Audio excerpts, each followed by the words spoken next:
Welcome to the channel. My name is Matthias. Today we're going to talk about Amazing Spider-Man issues 663 and 664. Story where we have the return of Anti-Venom, which in his first appearance I thought he was pretty cool, but in this story I find him to be pretty irritating. Character-wise, I feel like it's a big step back for Eddie Brock during this time. For some reason, we have this de-evolution with Eddie Brock that he starts acting like this simple-minded kid.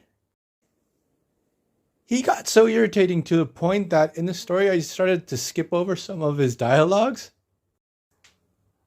Very much like the situation that I have with Warlock from the New Mutants, who aesthetically I think he's awesome. I love his backstory. I love his powers, but when he starts talking, I just hate it. I always skip over Warlock's dialogues in the New Mutant comic books. So the story starts off, we have Anti-Venom trying to hunt down Mr. Negative. He knows his secret identity. He knows all the evils that he brings to society. Also, Mr. Negative is the one responsible for the existence of Anti-Venom in the first place, because way back in the day, Eddie Brock bumped into Martin Lee, who is the secret identity of Mr. Negative. His powers interacted with what was left of the symbiote within Eddie Brock.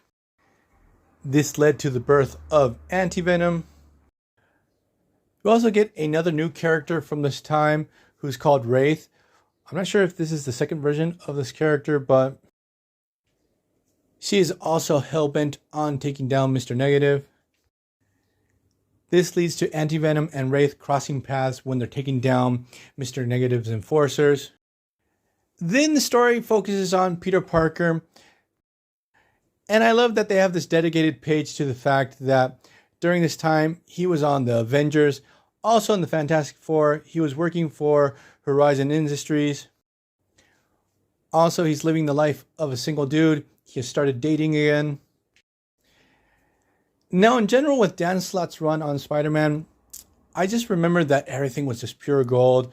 And all the story arcs are fantastic. And going back and rereading it, there's some story arcs that don't work. And we have this issue that, at least for me, there's way too many supporting characters. But I do love the fact that Spider-Man's working for Horizon.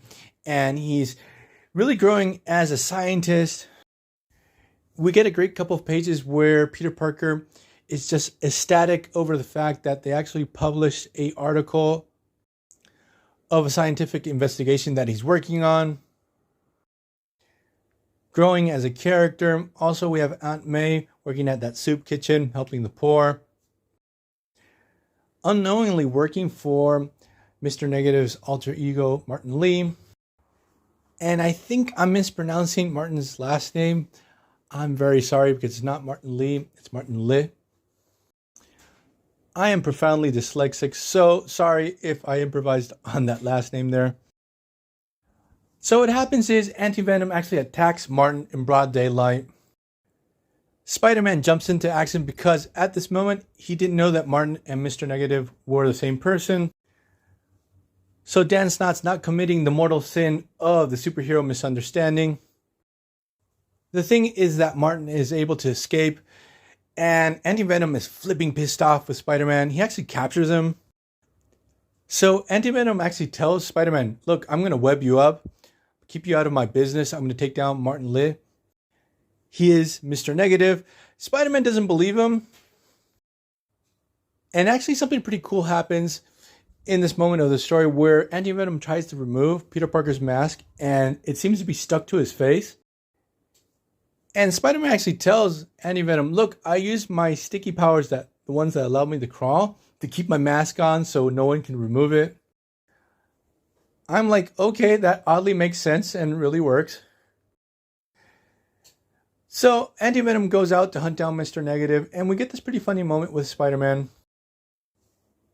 That he goes through all this trouble to escape Anti-Venom's webbing, and when he does, Anti-Venom returns and he webs him up again.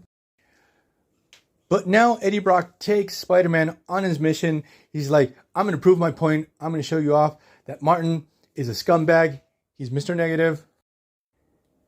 They go to this art museum that We have one of the expositions is being financed by Martin, but he's planning to do some sketchy stuff with the statues that he's brought to the museum. So what happens is Mr. Negative is able to blindside Anti-Venom. He stabs him. Spider-Man's able to free himself with help from Wraith. We have our three heroes going toe-to-toe against Mr. Negative. And Spider-Man finally realizes that Mr. Negative and Martin are one and the same. He's like, holy crap, Anti-Venom was right. He was not lying. He's not crazy. So the story ends. We have Anti-Venom, Eddie Brock. He feels vindicated. He feels like a true hero. Now I got to thinking, I don't remember how Eddie Brock loses the Anti-Venom symbiote. I remember during this time, Flash Thompson becomes Agent Venom. Anti-Venom and Agent Venom do cross paths. I think possibly in the Spider Island crossover, a story I really didn't like and I just skipped over. But the thing is, I'm going to leave this video here. I hope you guys liked it. See you guys next time. Bye.